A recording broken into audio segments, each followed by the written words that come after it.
Hi guys, welcome to a video, and in today's video we're just going to be doing a deep dive into and revealing the secrets behind some of Disney's most famous female villains, as well as analysing the female representation and messaging that Disney offers through them. Now, this topic is fascinating from both a historical and a feminist perspective. There's a lot of hidden women's history and Sapphic history behind these villains that I had no idea about. And the female villains are also interesting in the sense that they are a reflection of what society fears the most about women. And deconstructing them and researching the creative process behind them has been incredibly eye-opening. Now, the majority of the female villains, in fact, all but one of them, we are discussing in today's video are from the classic Disney animated films. And I want to make it clear that, this is not a call-out video or about cancelling Disney for productions or characters made in a time that had a very different socio-political landscape than today. I acknowledge that most of the films and the characters that we're going to be discussing today are a product of their time. This video is more of an objective analysis of the Disney female villains in order to highlight the recurring traits, themes, and messaging embedded in their characters and what that suggests in a wider social context. And as I said, deconstructing these villains was eye-opening because it's very clear that Disney consistently formed and framed their female villains in a specific way to encourage and reinforce negative associations around certain traits in women. Now, I know that over the years there's been a lot of focus on deconstructing the male Disney villains, much more so than the female villains. And to be clear, the male villains are not the focus of this video, but I do want to touch upon them briefly because they do have some relevancy in relation to not only the female villains we're going to be discussing, but in relation to women's history within Disney as well. So when we look at the classic male Disney villains such as Jafar, Shere Khan, Scar, Captain Hook and Hades, they are all observably what would be described as gay-coded. And the reason for this is that all of these characters display flamboyant, camp, sassy or effeminate traits. And these traits are often associated with gay men or are gay male stereotypes. We don't see Jafar or Hades physically lusting after other male characters. It is the implications and associations embedded in their traits which make these characters recognizably gay-coded. Of course, gay coding in villains is not exclusive to Disney. There is a long and rich history of homosexuality or the suggestion of homosexuality being synonymous with evil in media. But the classic Disney productions are a prominent example of this, and having almost all of the male characters in classic Disney who embody these gay-coded traits be portrayed as inherently immoral or evil encourages the audience, especially a young, impressionable audience, to make an association between gender nonconformity in men and immorality. Interestingly, sometimes the more gender-conforming or masculine male villains in classic Disney, such as Stromboli, still have an element of flamboyance in their demeanor, which contains gay associations, and the minority of male villains, who are not necessarily gay-coded or gender non-conforming, are often depicted as unfit and outside of what most people would consider conventionally attractive in men instead. Sometimes it's even a bit of both. It's a remix. Of course, in the real world, effeminate or gay men are just as capable of immoral behavior as masculine or heterosexual men. But this is not the point. The point is, in classic Disney, there is a clear and consistent pattern of gay coding in the majority of male villains and an observable pattern of reinforcing negative messaging around gender nonconformity or a suggestion of homosexuality in men. I think what's most, we'll use the word interesting, about this purposeful gay coding in the Disney villains is that Disney owes quite a lot of its success as a business to gay men. Now, I'm sure most of you already know this, but for those who don't, The Little Mermaid, a film that is based on a tale heavily theorized to be inspired by unrequited gay love, written by Hans Christian Andersen, who was well documented as being a bisexual man, is the film that kick-started the Disney Renaissance. Walt Disney's death in 1966 dealt a severe blow to the company, and by the early 1970s, the studio was really struggling without Walt's creative input. In fact, things got so bad the higher-ups even considered closing down the animation studio, and as a result, the years between Walt Disney's passing and the release of The Little Mermaid are referred to as Disney's dark years. For The Little Mermaid, the studio recruited songwriter Howard Ashman, who was an openly gay composer, to work on the film, and it was his idea to bring elements of Broadway to the production. Alongside this, the character of Ursula is famously modelled after Howard Ashman's old friend, Divine, who was a drag queen. So The Little Mermaid is largely steeped in gay male history and culture, and creatively shaped by gay men. And it was a huge hit that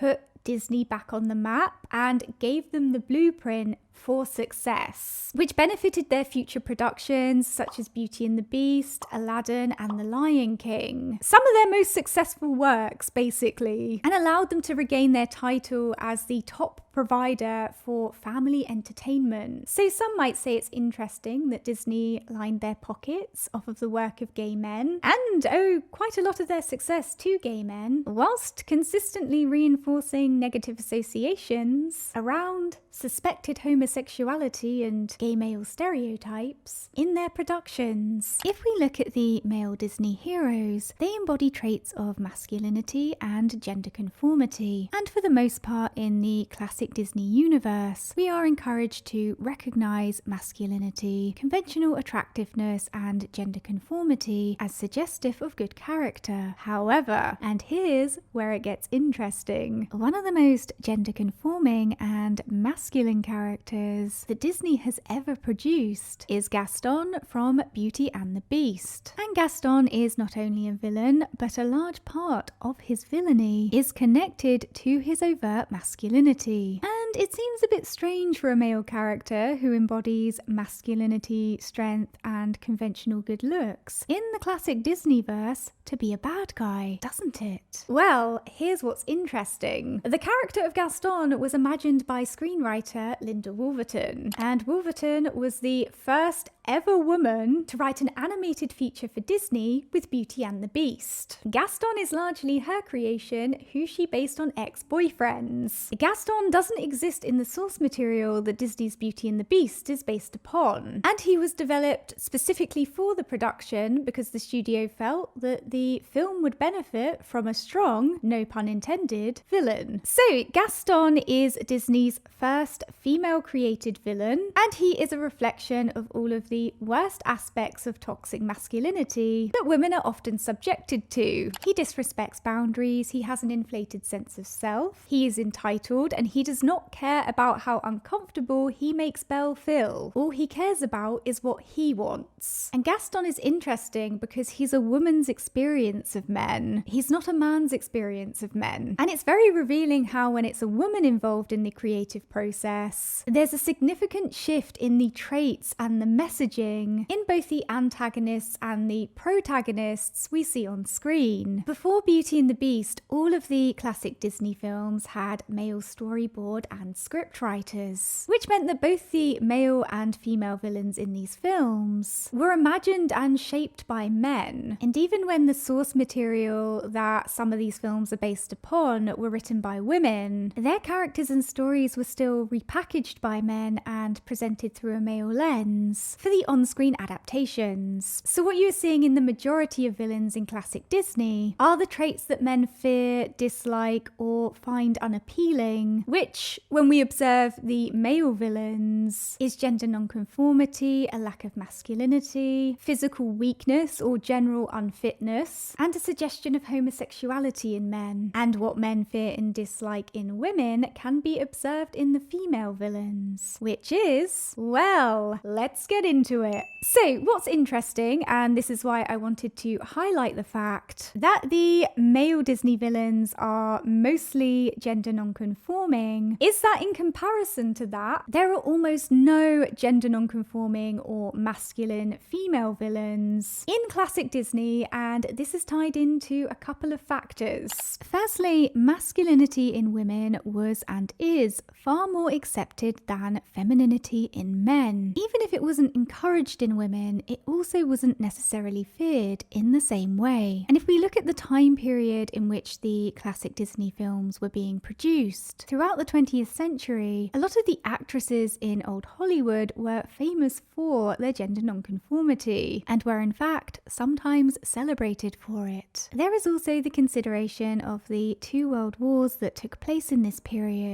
which resulted in masculinity being valued in both men and women because of the need for their labour in the war effort. So gender nonconformity in women just wasn't as feared as gender nonconformity in men, especially within a period where there was a high value placed on masculinity. And secondly, there's the sexualization aspect. Walt Disney himself wanted a lot of the female villains in his work to have a sexual allure and a femme fatale appearance, and masculinity does not align with that vision, at least not to Walt Disney. In the case of the less conventionally attractive female villains, for example Madame Mim, the animators actually had to argue with Walt not to have her appearance be that of a femme fatale. We'll get more into Madame Mim later on, but this reveals both Walt's artistic preferences and highlights why so many of the female villains in classic Disney have an element of beauty or sexual allure to them. However, the most prevalent recurring trait of all in the classic Disney female villains is the spinster stereotype. Now, spinster is a word which describes a typically older, unmarried woman, and the history behind the word spinster is an interesting one, and incredibly relevant to the subject matter of female Disney villains. Most spinners in the Middle Ages were women, and it was common in legal documents to use one's occupation as a surname, which is why there are so many surnames like Smith and Baker and so on. Women who spun yarn or thread were given the title spinster in legal documents, and it is theorized that the word came to mean single woman because during the late Middle Ages, married tradeswomen had greater access to raw materials and the market through their husbands than unmarried women did, and therefore unmarried women ended up with lower status, lower income jobs like combing, carding and spinning wool. These jobs didn't require access to expensive tools like looms and could be done at home. As a result, by the 17th century, spinster was being used in legal documents to refer to unmarried women. Erin Blakemore discusses this in detail in her article Original Spin on the history of the spinster. She says, labour-intensive, task-orientated jobs were often reserved for unmarried women. In a workplace that expected women to marry and move on, men had a greater incentive to perform efficiently in non-piece rate work and stood more likely eventually to receive prizes in the form of promotions and monetary rewards. These factors kept rates low for women who remained in the workforce without marrying. In fact, 75% of the white female labour force between 1890 and 1900 were single. Jackie M. Blount calls spinsters gender transgressors, as they were women who managed to find lives of independence and autonomy in their work as educators. Hired because of their singleness, not despite it, spinsters were at first considered high-minded, upstanding pillars of the community and eventually became cultural icons. But when social hygiene and the study of sexuality came into vogue at the turn of the 20th century, spinsters came under fire. Suspected of lesbianism and accused of suppressing frustrated sexuality, Blount writes that spinsters were increasingly viewed as standing outside their conventional gender roles as procreating women, and admiration turned into villainization as women were forced to defend their single status in a workplace that once welcomed them. And the history of the spinster is incredibly relevant to the subject of classic Disney female villains because it explains the villainization of unmarried women that is reflected in classic Disney films. Another prevalent trait in the female villains in relation to the spinster stereotype is that the majority of them don't have children, and their attitude towards children children swings between cold indifference to active disdain. Even a character such as Lady Tremaine, who is a spinster but has 2 children of her own, is not depicted as a maternal figure. Her unmaternal nature is a part of her wickedness. And again, we can trace this trait as a recurring theme in the female villains, back to the villainization of women who stand outside of what is expected of their sex. So in classic Disney, older unmarried women who live independently away from men and who are either unmaternal or without children are synonymous with immorality and wickedness. And as discussed earlier, these villains are all male creations, or characters repackaged through a male lens, and they specifically reflect what men fear or dislike in women, which is independence, a rejection of marriage and procreation, and an unmaternal, uncaring nature. If we look at the fairy godmother characters, who are also older women who presumably exist independently from men, from what we're shown in their respective films, we can see that they are depicted as overtly maternal and matronly. We recognize these figures as mother or grandmother figures almost, and those traits are associated with moral character and goodness in the classic Disneyverse, which compensates for or overshadows the spinster aspect of their characters. Interestingly, there's an observable lack of conventional beauty or sexual allure to the fairy godmother figures in comparison to the female villains, and this sexual allure or beauty to the female villains is an aspect of their wickedness, and a consistent attribute which is notable because it is a reflection of men's resentment towards or demonization of female sexuality and desirability when they are not in control of or benefiting from it. And of course, the unavailability to or disinterest in men has lesbian connotations to it too. Another noteworthy aspect of the female villains in classic Disney is that in comparison to the princesses or female protagonists, they have a lot more autonomy, personality, interests and ambition. Admittedly, not always the healthiest interests and ambition, but still, these characters are not tied to domesticity or men. For example, Ursula trades spells and potions, Cruella is a fashionista, and Madame Medusa owns a pawn shop, whilst the princesses or protagonists, on the other hand, often just sit there and look beautiful, do a bit of housework, or wander about and sing to the animals, usually whilst they're waiting for Prince Charming. There's not too much to their personalities, and their interests and ambitions seem to revolve solely around marrying a man. And there's a lot of messaging in that contrast between what traits constitute a good woman and what traits constitute a bad woman being absorbed by an audience of young girls that encourages domesticity and demonizes independence and interests outside of domesticity. Alongside this, in comparison to the female protagonists, the female villains are also often in a position of power or are able to wield power over others. And this power is often a threat to patriarchal order and heteronormativity in the classic Disney films. The female protagonists, on the other hand, do not wield power and in fact are often powerless and at the mercy of others. They are the opposite of a threat to patriarchal order. And of course, this attribute in women is framed in a positive light and is associated with being of good character. Now, I'm sure most women watching this video are already well aware of the oppressive limitations that were placed on women all throughout the 20th century. At various stages throughout it, women weren't able to vote, weren't able to have a credit card under their own name, were paid an unequal wage, had no protections against harassment in the workplace, and were stripped of their bodily autonomy, to put it politely, within their marriages to men. And this systemic oppression of women was put in place by men to keep women dependent on and subservient to men. So in classic Disney, we can observe that a dependence on and subservience to men are traits in women that are associated with goodness and morality, and independence and a rejection of subservience to men are traits in women that are associated with evil and immorality. And so when we think about the messaging that Disney promotes to young girls through their productions, especially in relation to the real life subjugation of women, lesbian. It's rather frightening. These productions are literally patriarchal propaganda.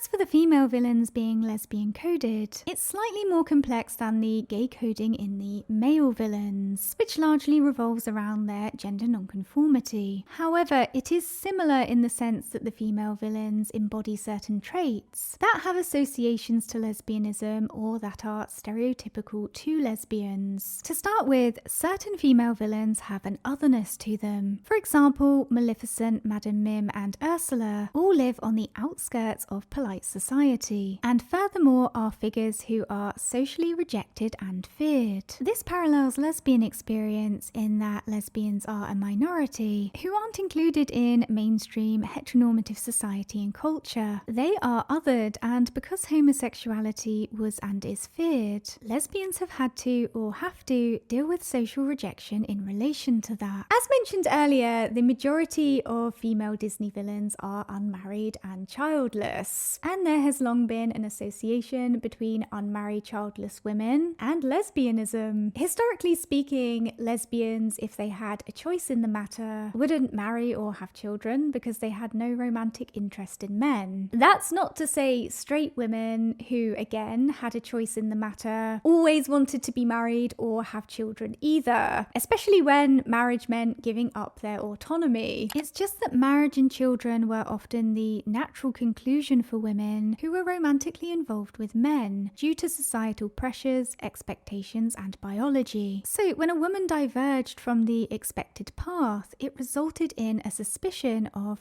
homosexuality, and that suspicion and associations are threaded into the female Disney villains through certain traits to further convey their immoral character, which is a reflection of the demonization of homosexuality and negative societal attitudes towards it in the period of their creation. Alongside this, most of the female villains are framed as a threat to the heterosexual romance unfolding in their respective films. Usually the female villain, aka the older unmarried suspected lesbian, will have an obsessive fixation on the female protagonist for various reasons, and that female protagonist needs to be rescued from her clutches, usually by a man or 7 little men, and furthermore the female villain needs to be destroyed or overcome for the heterosexual romance to flourish. And this recurring narrative in classic Disney contains messaging about how evil homosexual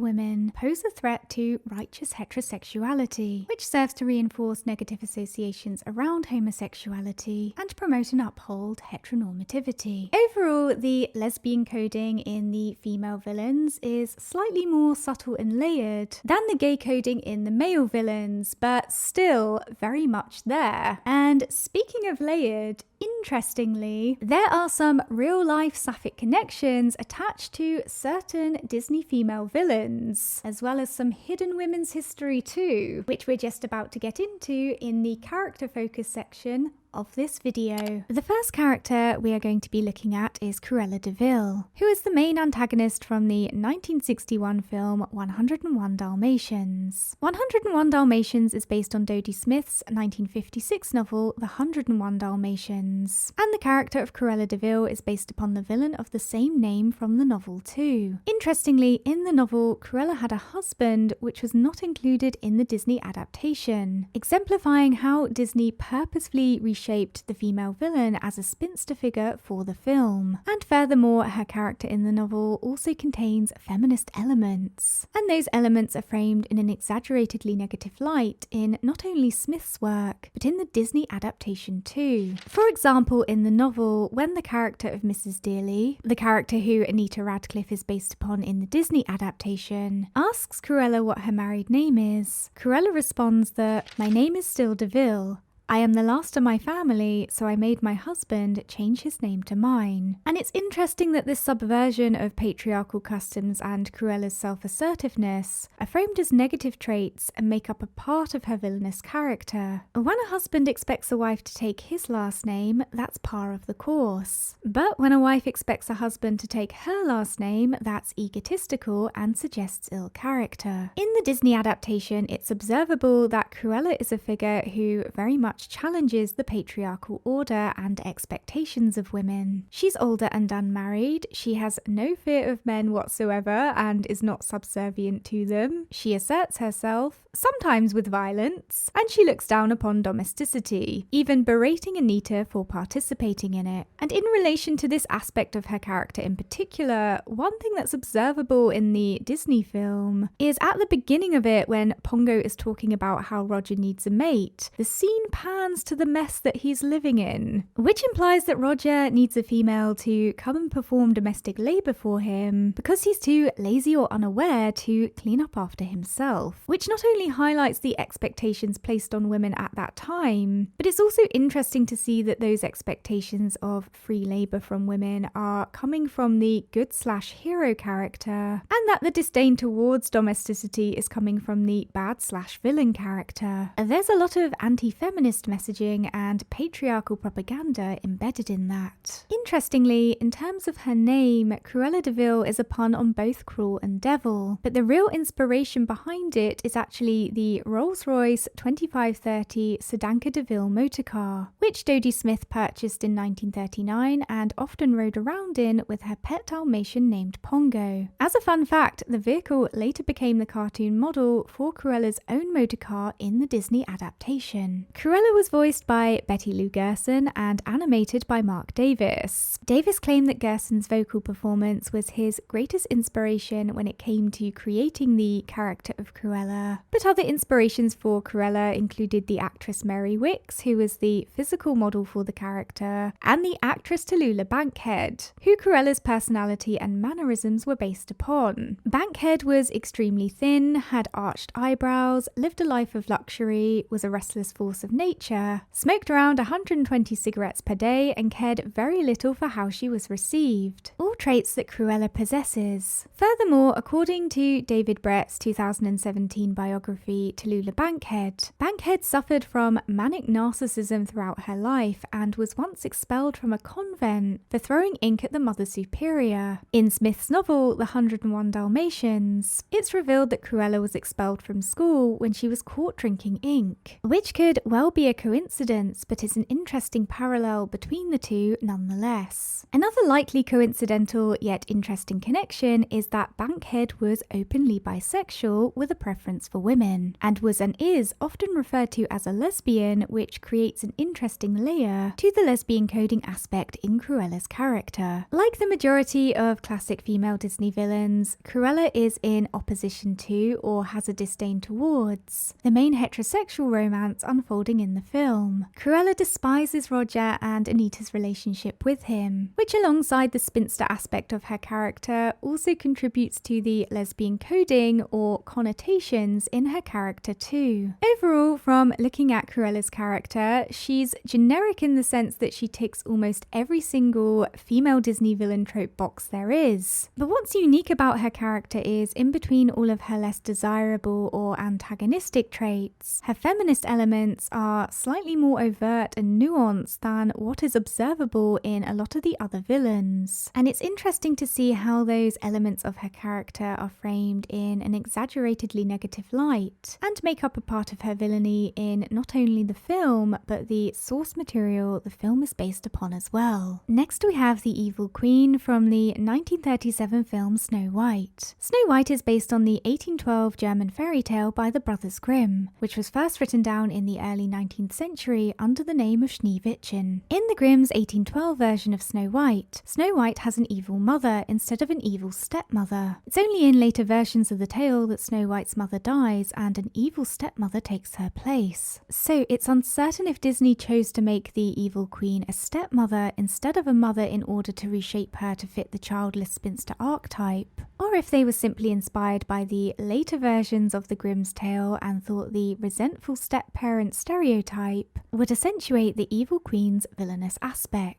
plots. However, the biggest difference between the evil queen in the source material and the Disney adaptation is that in the Grimm's tale, the queen doesn't die until after the prince marries Snow White. In fact, she shows up at their wedding where the prince orders that she wear red-hot iron slippers and dance in them until she dies. Whereas in the Disney adaptation, after the evil queen has poisoned Snow White, she falls from a cliff whilst trying to escape the seven dwarfs, which is a slightly more family-friendly way for a character to die, but also conforms with Disney's narrative archetype of the spinster being destroyed or overcome in order for the heterosexual romance to flourish. The evil queen was created by Walt Disney and Joe Grant, voiced by Lucille Laverne and animated by Art Babbitt. Interestingly, early sketches of the queen depicted her as a frumpy, conventionally unattractive woman, but she was eventually changed into a tall, dark, mysterious and beautiful woman, with her features being inspired by Joan Crawford, Greta Garbo and Marlene Dietrich. Now, it's well documented that both Garbo and Dietrich were bisexual women with a preference for women, and it is heavily speculated that Crawford engaged in Sapphic affairs too, although it should be noted here that there's no actual concrete evidence to support those speculations. So, similar to the connection between Tallulah Bankhead and Cruella de Vil, this connection between Sapphic actresses and the evil queen creates an interesting layer to the lesbian coding aspect of her character. Now, it's true that Garbo, Crawford and Dietrich were some of the most famous and successful actresses in the time of Snow White's creation, which primarily explains their influence, but nonetheless, since there was also a heavy association between homosexuality and immorality in early to mid-20th century America, I think whether conscious choice or coincidence, it's interesting that those specific actresses were the inspiration for a villainous character. I have to say, it's rather striking how clear the influences of Crawford and Garbo are in the features and mannerisms of the evil queen in particular. What's interesting about the lesbian coding aspect and the spinster opposing the heterosexual romance trope that the evil queen embodies is there seems to be a correlation between Snow White's romance with the prince and the evil queen's hatred of her. For example, when the evil queen first sees the prince singing to Snow White, she's so disgusted she closes the curtains, and it's after that point that she orders Snow White's death. Later on, the evil queen disguised as the peddler woman approaches Snow White as she's singing about the prince, and when she's trying to get Snow White to take a bite of the apple, she also encourages her to think about the prince as she does so. So this connection between the two is persistent, and it being sequenced this way highlights how the spinster poses a threat to heterosexuality, to the pure and good love between Snow White and the prince that the audience is rooting for. And the evil queen's motivations can be interpreted as jealousy, either over Snow White being desired instead of her, which fits within the established context of the story, or Snow White desiring someone else instead of her, which fits within the context of the lesbian coding of her character. Overall, the evil queen is the original female Disney villain, and she really set the blueprint for a lot of the other female villains in classic Disney. A lot of the tropes and traits we see in other female villains can be traced back to her, which makes her a particularly interesting and iconic character to deconstruct. Next is the character of Ursula from the 1989 film The Little Mermaid. The Little Mermaid is loosely based on the 1837 Danish fairy tale of the same name by Hans Christian Andersen. As discussed earlier, it is theorized that Hans Christian Andersen wrote The Little Mermaid as a love letter to a man named Edvard Collin. This theory is based on a letter Andersen wrote to Collin upon hearing of his engagement to a young woman, which happened around the same time that Andersen wrote The Little Mermaid. And alongside this, Andersen also sent the original copy of The Little Mermaid to Collin as well. The letter from Andersen to Collin reads, "I languish for you as a pretty Calabrian wench. My sentiments for you are those of a woman. The femininity of my nature and our friendship must remain a mystery." Which translated in historian speak, of course means, I long to be your good friend and nothing more whatsoever. And because of all of this and Andersen's documented same-sex attraction, The Little Mermaid is seen as an allegory for Andersen's life and sexuality, which allows for different interpretations of the rainbow that appears at the end of the Disney adaptation, as well as for the film's narrative and characters too. Disney's Ursula is based on the sea witch from Andersen's fairy tale. However, the character is much more of a villain in the Disney adaptation than she is in the source material. And in Andersen's tale, the sea witch even warns the Little Mermaid that her plan of becoming human won't work. A lot of Ursula's plot, such as her revenge on King Triton and sabotaging Ariel's romance with Eric, was devised by Disney and is not in Anderson's tale, which is significant because it once again exemplifies how Disney reshapes its female villains in order to fulfill certain established tropes. In the case of Ursula, reshaping her as a spinster character who opposes the heterosexual romance and needs to be destroyed in order for that romance to flourish. However, like I said, this film contains layers, and Ursula is a slightly more complex Disney female villain compared to the others, because she is a combination of both female and male inspirations. Rob Minkoff, who was tasked with designing the villain for The Little Mermaid, drew inspiration from Joan Collins, Patti LaBelle, Pat Carroll. Carroll is the actress who voiced Ursula, and the drag queen Divine. So Ursula is complex because she's canonically female and therefore embodies a lot of the traits that are typical to the classic female Disney villains. For example, she's an older single woman / Cicalia, which places her under the spinster category. She has a fixation on the female protagonist and says things such as, "Triton's daughter will be mine," and tells Ariel, "You belong to me." And this desire of possession positions Ursula as a threat to the unfolding heterosexual romance in the film, all of which contributes to the lesbian coding aspect of her character too. So she's a very typical classic female Disney villain in that sense, but her appearance and certain mannerisms are recognisably that of a drag queen, which creates an association with male gender nonconformity and gay male culture, alongside the typical female villain traits she embodies, making her a unique cocktail of both female and male Disney villain cliches. But considering The Little Mermaid is very layered and allegorical, it's a gay love story under the guise of a straight one, it makes sense that Ursula is a gender non-conforming male character under the guise of a female one. We also learn in the film that Ursula was banished from the palace by King Triton and has been forced to live on the outskirts, making her a social outcast, and Ursula's otherness is yet another aspect of her character that has associations to lesbianism. Interestingly, there's no explanation as to why she was banished. The audience is left to presume that it's because of her unethical business practices or general villainy, but nothing is actually confirmed in the film, which also creates room for interpretation. Overall, although Ursula embodies a lot of the typical classic Disney female villain traits and tropes, she stands out from the rest due to her form being influenced by drag and male gender nonconformity. And really, she is one of the only female villains to embody both lesbian and gay-coded traits at the same time. She's a rainbow supernova, baby. The next character we're going to be looking at is Maleficent from the 1959 film Sleeping Beauty. Throughout history, there has been numerous variations of the tale of the Sleeping Princess, dating as far back as the 14th century, but Disney's Sleeping Beauty is specifically based on the 1697 version by Charles Perrault. In terms of Maleficent, the only real difference between her character in the source material and the Disney adaptation is that Disney's Maleficent is much more powerful than the evil fairy who Maleficent is based upon in Perrault's version. Disney also devised a plot where Maleficent abducts Prince Philip and then, when he escapes, transforms herself into a dragon to try and stop him reaching Aurora. None of which happens in the source material, and this is significant because it yet again exemplifies how Disney reshape their female villains to embody established tropes. In the case of Maleficent, it's the figure of the spinster standing in opposition to the main heterosexual romance. Actress Eleanor Audley was the voice and model for Maleficent, and Mark Davis, the designer, was inspired by Audley's voice to give Maleficent a more elegant style. Alongside this, there are rumours that Maleficent was also inspired by actress Mila Nurmi, who played the 1950s camp icon Vampira. Interestingly, there was a fire at Nurmi's apartment one Christmas that luckily she was saved from by her cat Ratface, who woke her up during it. And the following week, accounts of the fire began to hit newspapers. In one account of this story, there was mention that Nomi was playing a witch in Disney's Sleeping Beauty, and this information is speculated to have come from Nomi herself, whose datebook mentioned meetings with the Disney studio the previous month. Sleeping Beauty wasn't released until 1959, which was 3 years after this story about the fire came out. So whilst nothing has ever been officially confirmed, it's unlikely that Nomi was lying about having a connection to an unfinished, unreleased animated film at the time, and this gives weight to the rumours she was indeed an inspiration for the character of Maleficent. Maleficent embodies a lot of traits and tropes which are signature to the female Disney villain blueprint. She's an older single woman slash fairy, aka a spinster figure, in a position of power who stands in opposition to the younger heterosexual romance unfolding in the film. Interestingly, her fixation on Aurora and her opposition to the heterosexual romance is motivated by revenge on the king and queen for their not having invited her to Aurora's christening. But there's no explanation provided for why she wasn't invited or for why she's not wanted there. There are only implications that it's because she's supposedly evil before she places the curse on Aurora, which leaves room for interpretation about Maleficent's backstory and also the reasons for her being ostracized. In relation to this, another point of interest about Maleficent's character is that throughout the film, there's a suggestion that she is an unhappy and tortured soul, and that her evil actions stem from this, which is a unique concept for a classic Disney villain, since the majority of them are framed as a clear-cut, two-dimensional type of evil. So this acknowledgement of Maleficent's unhappiness adds a sympathetic layer to her character and implies that there's more to her story than the audience knows. The lesbian coding in Maleficent is also arguably more overt than in a lot of the other female villains. She embodies the spinster stereotype, which is never more relevant than it is in this film, and her entrancing Aurora, who is in the bloom of her womanhood, and leading her to touch a spindle, aka a symbol of female empowerment and freedom from domestic subservience, can be interpreted as a seduction and an attempt to lure Aurora away from marriage to a man, and Maleficent placing her under her own control instead. Alongside this, Maleficent's opposition towards the main heterosexual romance is very heated, quite literally, and she obsessively tries to keep Prince Philip from Aurora by kidnapping him and explaining to him in detail how she plans to release him when he's an old, weak, and essentially undesirable man, whilst reciting poetry about Aurora in the same speech, which is rich in romantic connotations and subtext. Now, Sleeping Beauty is arguably the most overtly misogynistic classic Disney film of them all. Firstly, you have the outcast spinster, framed as the mistress of all evil, who condemns a female baby to prick her finger on the spindle of a spinning wheel and die when she comes of age. And knowing what the spindle represents, freedom from subservience to and dependence on men, the messaging behind framing the spindle as a source of danger to a young girl is incredibly anti-feminist. Sleeping Beauty also encourages and romanticizes the idea that marriage and subservience to men is a positive thing, which equates good character, and that any kind of freedom or independence from men is an evil thing, which equates bad character. And this is patriarchal propaganda that promotes harmful ideas to young girls around autonomy, independence, consent, and choice. The image of the burning spinning wheels in this film is very powerful when you consider the deeper messaging behind it. Secondly, when we think about Aurora as a character, she's a girl coming into womanhood who has no autonomy whatsoever. King Stefan has decided she will marry a man and have his children. She doesn't have a say in this. It's only by chance that she meets Prince Philip and happens to take a shine to him that makes her arranged marriage to him somewhat less horrific. The fairy godmothers do briefly acknowledge the unfairness of Aurora's situation, but within the context of the wider narrative,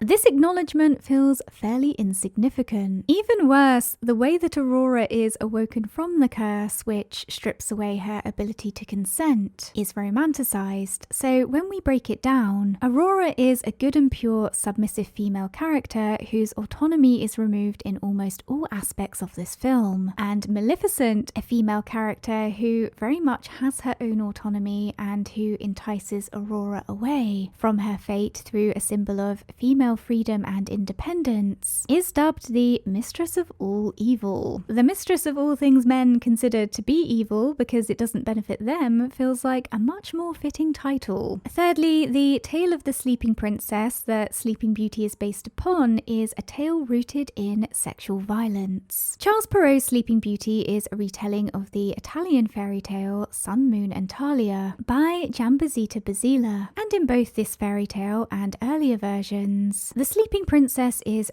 and impregnated by a passing king. But it all ends well because after she wakes up and recovers from the initial shock of finding she has twins, he returns and marries her, which constitutes a happy ending for our princess. So it's terrifying that a tale which has its roots in sexual violence was reshaped as a family-friendly film aimed at little girls. A lot of this is why, for the film Maleficent, Disney drastically reshaped the original narrative seen in Sleeping Beauty within a more feminist framework, and why Linda Wolverton, aka the Big Guns, was asked to write the screenplay for it. Arguably, there are still problematic elements to Maleficent, especially around the concept of consent, but overall its female representation and narrative is undeniably 1,000 times more progressive and healthier than what it is in Sleeping Beauty. Maleficent strips away the arranged marriage arc, decenters the heterosexual romance, and fosters an important relationship between Aurora and Maleficent that portrays the importance of a different kind of love outside of romance. And from that perspective, the production clearly seeks to reform the harmful messaging of the original film. Overall, Maleficent is certainly one of the most layered and interesting of the Disney villains in terms of feminist deconstruction and symbolism. Really, the epic misogyny of Disney's Sleeping Beauty is why Maleficent and Aurora are such a popular femme/pairing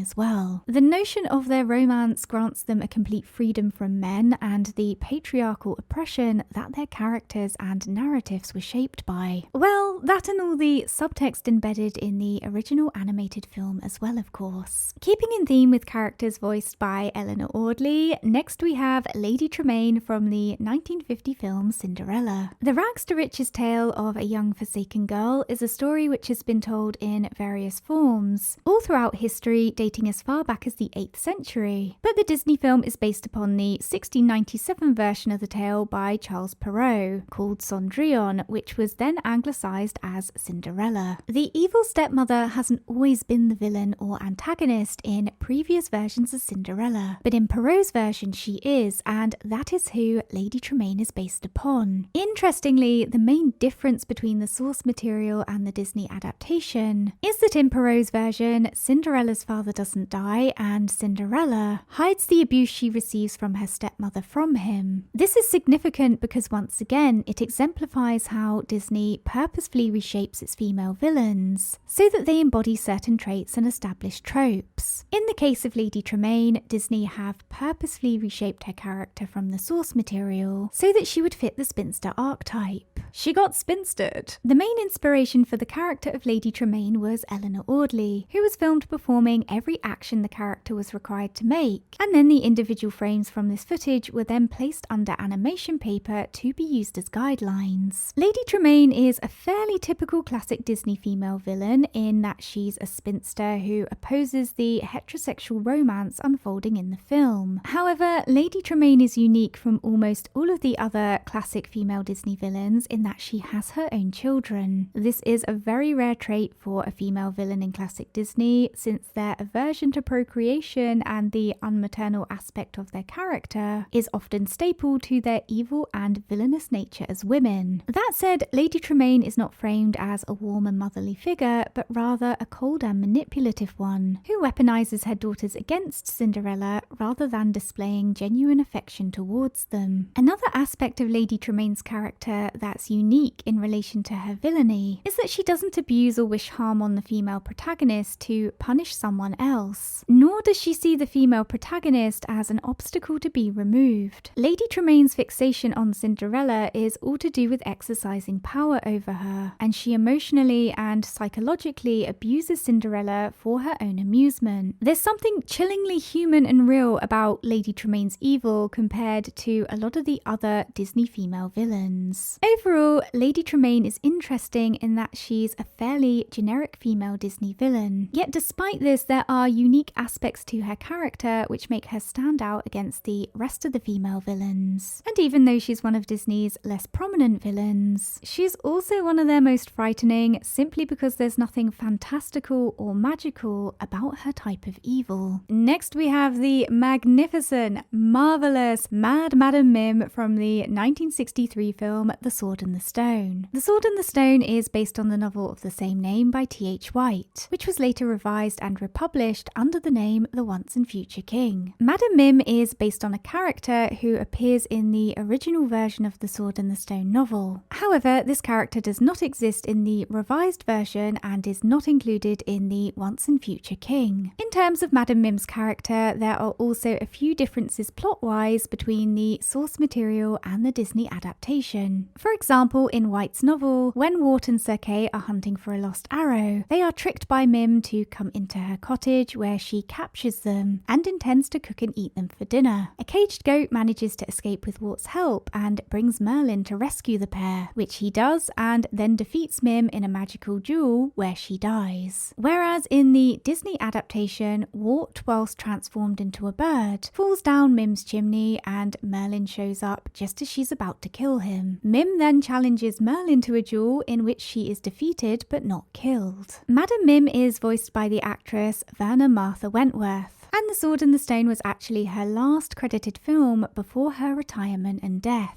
Interestingly, Bill Peet, who designed Madam Mim, has said that he had to argue with Walt Disney for her appearance to be that of an eccentric old woman, as opposed to a femme fatale. When I designed Madam Mim, Walt said, "Who is this frowsy old lady? Why can't we have a big tall dame with black hair?" I said, "Walt, we always do that. She has to be a counterpart to Merlin. He's an old eccentric, and so she has to be too. They have to match." This is very revealing of Walt Disney's artistic preferences and gives us some insight into why so many of the classic female villains share certain visual traits, and also why Madam Mim is such a unique female Disney villain in both her characterization and appearance. According to an interview with Floyd Norman, who worked as an assistant to Milk Carl on the character of Madam Mim, the younger woman who Madam Mim briefly transformed into was inspired by layout artist Sylvia Roma. Norman says, "During a song sequence in Mim's cottage, the female wizard turns herself into a tall, shapely young woman. Since I was cleaning up the scenes, I couldn't help but be aware the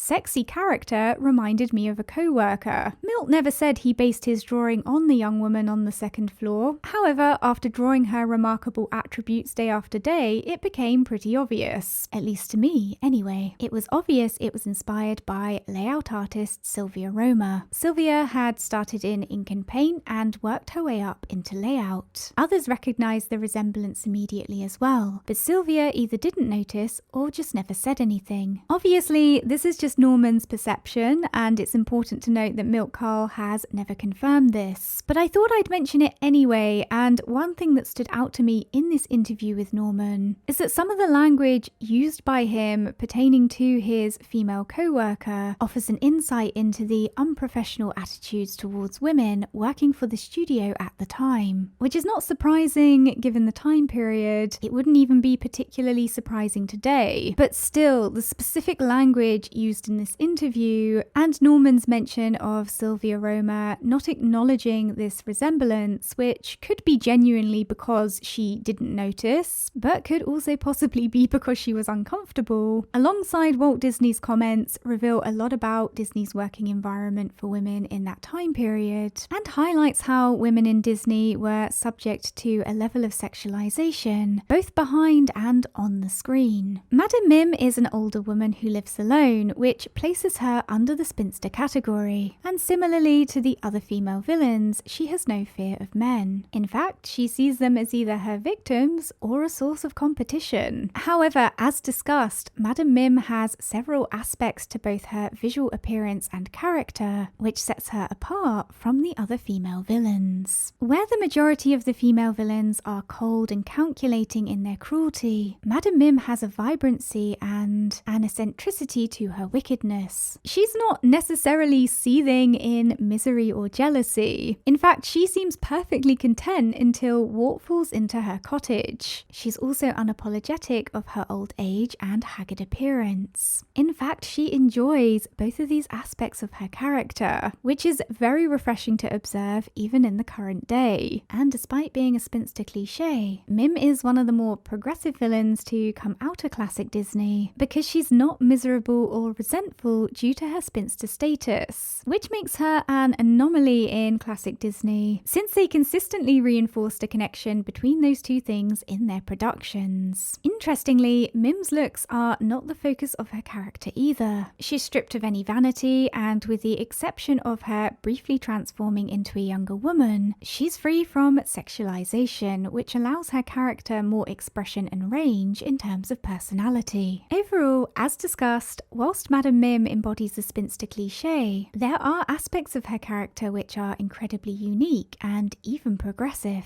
a lot of which is what makes her such a memorable personality and standout villain. And through exploring the development of her character behind the scenes, it's interesting that it reveals Walt Disney's artistic process and preferences for his female villains, which explains why so many of them are confined to the tall, dark femme fatale archetype. It's also very fitting to the nature of Madam Mim's character and essence that she breaks the mold in such an unapologetic way too. Next we have Madame Medusa from the 1977 film The Rescuers. The Rescuers is based on the British children's literary series of the same name by Marjorie Sharp, which follows a mouse named Miss Bianca who volunteers to lend assistance to people and animals in danger. Madame Medusa herself was based on the character of the Diamond Duchess in Sharp's 1962 book Miss Bianca, which is the second book in the Rescuers series, and she was significantly reshaped for the Disney adaptation, which is understandable since Sharp's Diamond Duchess has a history of enslaving children, some of whom die from mistreatment, and was generally a much darker character than is appropriate for a family film. In the Disney adaptation, Madame Medusa is also much younger than the Diamond Duchess, and she is motivated solely by greed rather than cruelty for cruelty's sake. But Disney did keep the character of her male servant, known as Mandrake in the book, and renamed him Mr. Snoops. Madame Medusa is voiced by the actress Geraldine Page, and interestingly, the Disney story team originally considered reusing Cruella de Vil as the main antagonist for the Rescuers. However, several of the animators and staff members working on the film felt it was wrong to attempt a sequel for the character of Cruella, and that it would be disrespectful to Mark Davis, who had originally animated the character. Therefore, they came up with a new villain named Madame Medusa, and her appearance was based on animator Milt Kahle's then wife, Phyllis Bounds, whom he really despised and ended up divorcing in 1978. So, Madame Medusa is a cocktail of inspirations: the Diamond Duchess, Phyllis Bounds, and Cruella de Vil. However, out of all of these inspirations, the parallels between her character and Cruella de Vil are certainly the most overt. For example, the greed, material obsession, bad temper, reckless driving, and casual insults and violence are all shared traits between these two. Madame Medusa is an older unmarried woman and therefore falls under the spinster category. And she's a fairly cliche female Disney villain in that she's calculating, ruthless, and has no interest in or fear of men. However, because the subject of her abuse, Penny, is just a child, Madame Medusa feels a lot more ruthless than a lot of the other villains, since her wickedness is contrasted against someone who is so vulnerable and innocent. It accentuates her cruelty and villainy. Overall, Madame Medusa is essentially just Cruella de Vil light, and she is recognizable as a recycled character, so deconstructing her doesn't necessarily bring anything new to the table in terms of themes and traits. villains. However, Madame Medusa is notable for belonging in the category of villains inspired by ex-lovers, alongside Gaston. And I believe out of all the classic Disney female villains, she's the only one who falls under this category, which we can acknowledge as at least one unique element of her character, if nothing else. Next we have the Queen of Hearts from the 1951 film Alice in Wonderland, a film which is based on the book of the same name by Lewis Carroll. The biggest difference between the Queen of Hearts in the source material and the Disney adaptation is in Carroll's book, the Queen of Hearts is referred to as a card from a pack of playing cards, as is exampled in this extract. "My name is Alice, so please your majesty," said Alice very politely, but she added to herself, "Why, they're only a pack of cards after all. I needn't be afraid of them." Whereas in the Disney adaptation, the Queen of Hearts is a human figure. And unlike in the source material, where she is just one of the many obstacles that Alice encounters on her journey, in the Disney film, she is framed as the main villain. However, personality-wise, Disney's Queen of Hearts closely resembles Carroll's version, with both versions being temperamental, impulsive, and the King of Hearts being the only character that they will even consider listening to. The Queen of Hearts is voiced by American actress Verna Felton, who, as a fun fact, is the same actress who voiced the fairy godmother from Cinderella, Flora from Sleeping Beauty, Winifred the Elephant from The Jungle Book, and Aunt Sarah from Lady and the Tramp. And even more interestingly, in an interview with the late gossip columnist Hedda Hopper, Walt Disney explained that the Queen of Hearts was somewhat based on an American gossip columnist and screenwriter named Luella Parsons, who was similarly ill-tempered and wore her dark hair in a bun. Luella Parsons was also known professionally as the Queen of Hollywood Gossip, which perhaps coincidentally creates another parallel between her and the Queen of Hearts too. The Queen of Hearts very much stands out against all of the other female villains in classic Disney because she is the only one who is married and therefore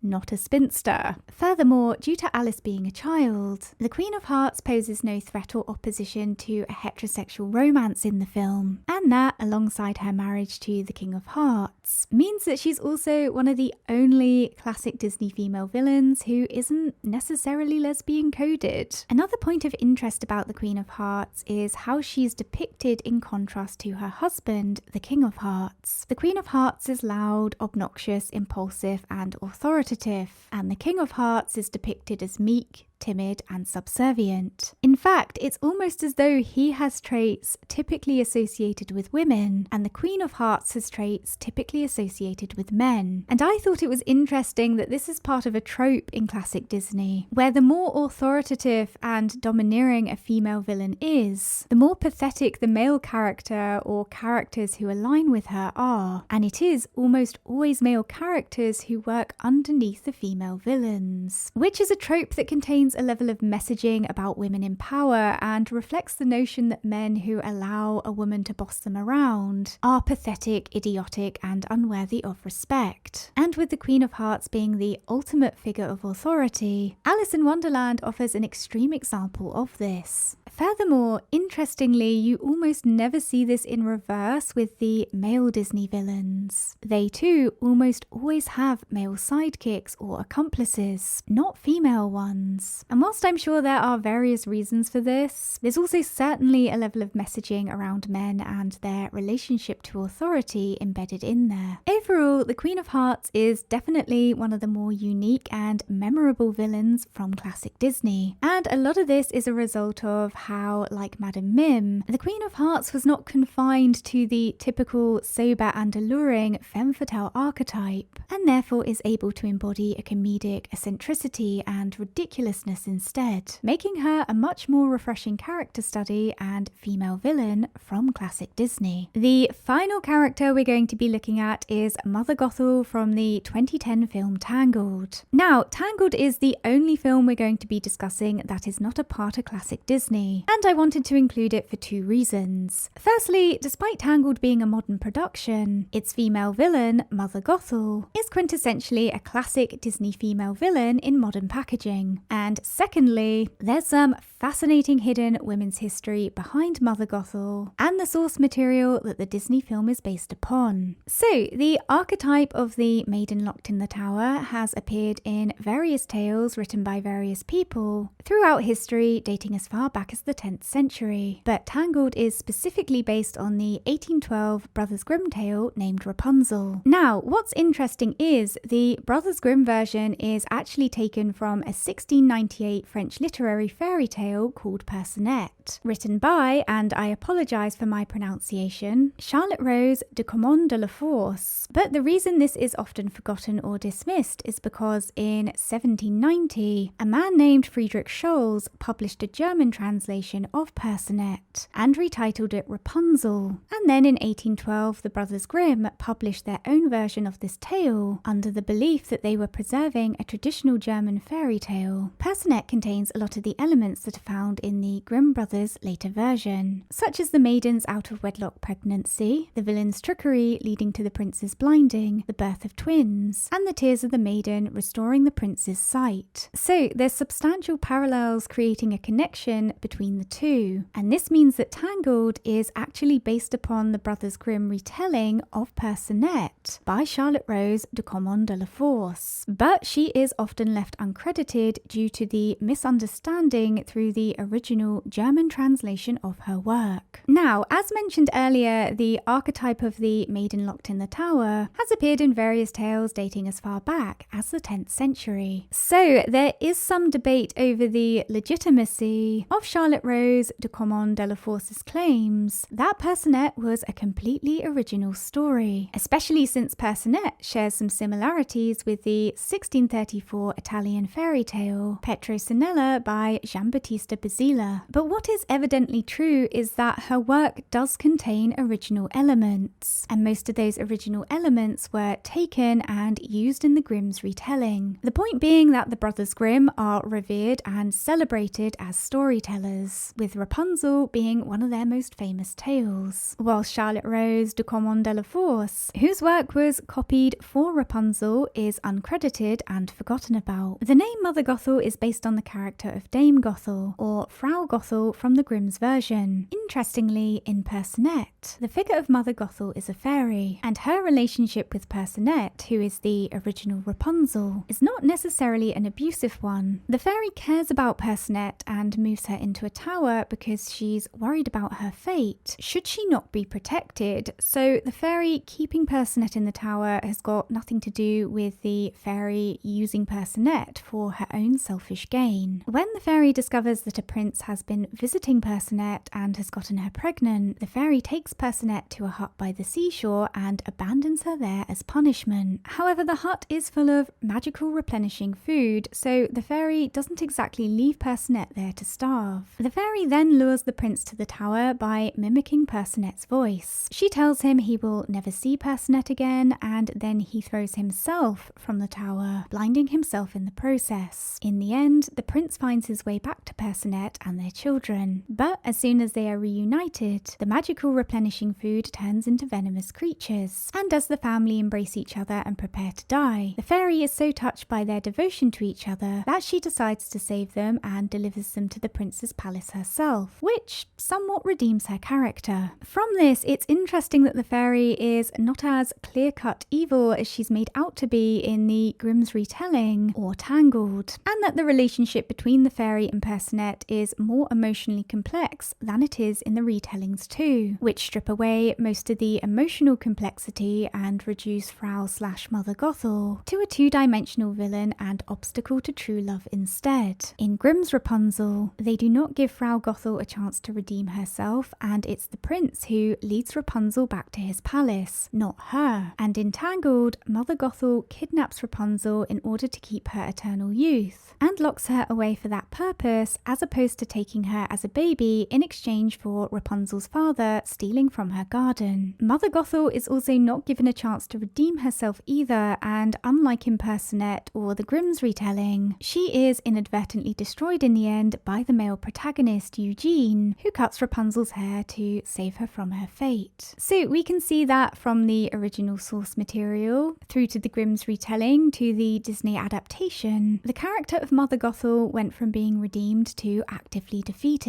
It's of course understandable why they would want to change certain aspects of the story to make it more appropriate for a family-friendly film, but considering Tangled is a more modern Disney film, it's surprising how all of its characters are essentially repackaged ideals from the classic Disney era, with a little bit of tweaking here and there to make them more relevant to a modern day audience. For example, the figure of the spinster is evil and standing in the way of true heterosexual love. The masculine male is the hero, and the younger beautiful princess is the maiden in need of rescuing from the spinster by the masculine male. Now, where have I seen that plot before? Mother Gothel is voiced by American actress Donna Murphy, and her appearance was also inspired by Murphy, as well as the American singer Cher. According to one of Tangled's creators, Byron Howard, Gothel is loosely based on Cher's appearance because she's, and I quote, exotic and gothic looking. Exotic is a choice word, but okay. And her darker features are meant to contrast against Rapunzel's brightness. The concept of darker features and colours being associated with villainy is yet another aspect of Gothel's character that ties back to the classic Disney era as well. As previously stated many times, Mother Gothel is quintessentially a classic female Disney villain remodeled in 3D. She's an older single woman, which places her in the spinster category. She seemingly has no interest in men and no fear of them either, and we see that the men working under her are portrayed as idiotic. Mother Gothel also opposes the heterosexual relationship unfolding in the film due to wanting Rapunzel's magical hair properties to herself. In other words, she wants possession of Rapunzel and views a male love interest as a threat, which creates an element of lesbian coding in her character and takes us back to the older single, potentially homosexual, evil female character versus the good and righteous younger heterosexual couple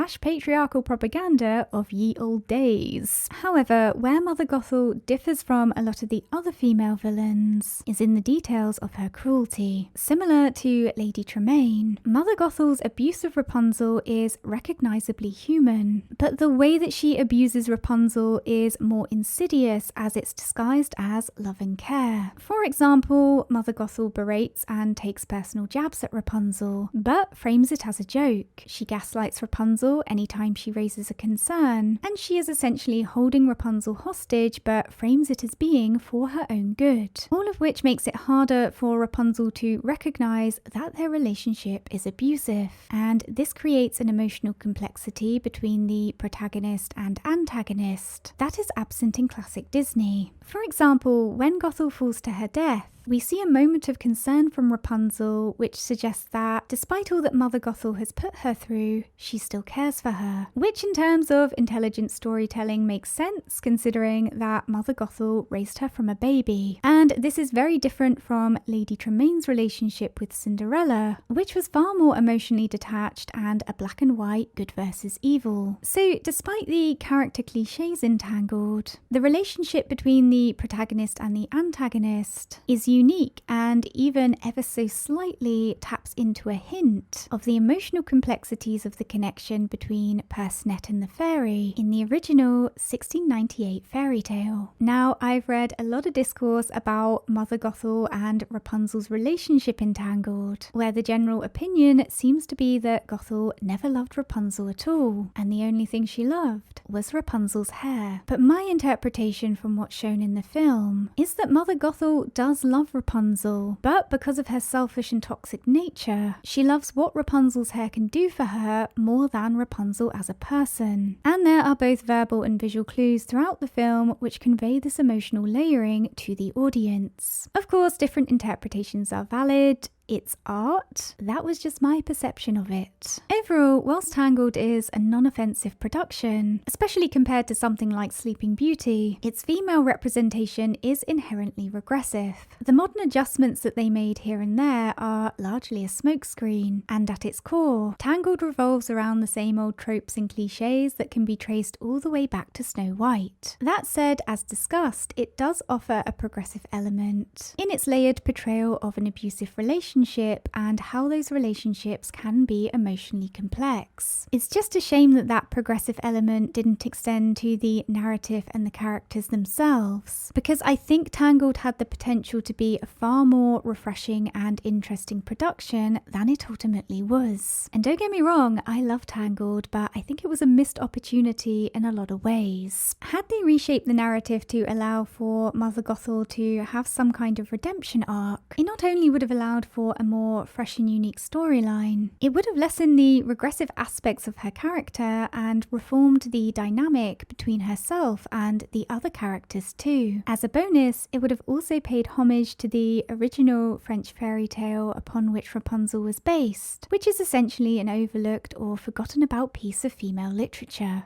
But hey, now taking all of that into consideration, I think it's fair to say that Disney have made strides and progress with their female representation in recent years. And that's largely because societal perceptions around women and women's perceptions of themselves have significantly changed since the early 20th century, alongside, perhaps more importantly, women's financial prospects, raising both babies and bank balances. So Disney don't really have a choice but to mirror that change in their productions if they want to stay relevant and in business, essentially. There's also been a notable increase in women influencing the creative process in Disney productions behind the screen too. And all of these factors have observably impacted how female characters and their narratives are presented in Disney productions. One of the most observable changes in relation to that is when you think about classic Disney, all of the films with female protagonists had female antagonists. And that didn't really change until Beauty and the Beast, where the antagonist became male, and one who was incredibly different from how male villains had usually been presented in classic Disney up until that point. And as discussed earlier, this can be traced back to the female influence in the creative process in Beauty and the Beast. With Gaston, you were seeing a Disney villain through a female lens for the very first time. And interestingly, this is mirrored in Disney productions such as Frozen and Brave, where the protagonists are female and the antagonists are male instead of the typical female spinster figure. Interestingly, Brave does feature a spinster character, but she's presented as neutral, which is incredibly significant considering how intrinsically linked spinsters have been to villainy in Disney films historically. And when we compare modern productions such as Brave and Frozen, which have female screenwriters and incredibly progressive female representation, to a production such as Tangled, which is written solely by male screenwriters, it's interesting to see how the female characters revert to those of the classic Disney era, and how the spinster reappears as the villain once again. So, looking at the wider picture here, it seems that any real progression with female characters and their narratives in Disney productions is intrinsically linked to women having a significant influence on the creative process of those productions. And it's particularly interesting to note how this influence has seen the figure of the spinster as an antagonist disappear altogether. Looking back at the female villains of the classic Disney era and understanding that they are a representation of everything that men fear in women and want to demonize them for is perhaps the most frightening thing about them